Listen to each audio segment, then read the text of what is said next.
৭১-এর গণহত্যার জন্য ক্ষমা চাওয়া, ওই সময়ে বাংলাদেশের আটকে পড়া $4.2 বিলিয়ন এবং বাংলাদেশে আটকে পড়া পাকিস্তানিদের ফেরত নিতে ইসলামাবাদের কাছে সহযোগিতা চাওয়া হয়েছে বলে জানিয়েছেন পররাষ্ট্র সচিব মোহাম্মদ জসিমউদ্দিন।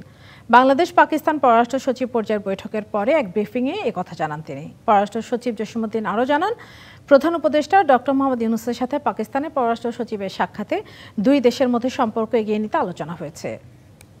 এছাড়া আমি পাকিস্তানের সাথে আগে যেমনটা বলছি, বিদ্যমান ঐতিহাসিকভাবে অমীমাংসিত বিষয়গুলো উত্থাপন করেছি, যেমন আটকে পড়া পাকিস্তানিদের প্রত্যাবাসন, অবিভাজিত সম্পদে বাংলাদেশের ন্যায্য হিস্সা প্রদান, 1970 সালের ঘূর্ণিঝড়ে ক্ষতিগ্রস্তদের জন্য প্রেরিত বিদেশি সাহায্যের অর্থ হস্তান্তর এবং 1971 সালে পাকিস্তানের তৎকালীন সশস্ত্র বাহিনীর কর্তৃক সংঘটিত গণহত্যার জন্য আনুষ্ঠানিকভাবে ক্ষমা চাওয়া।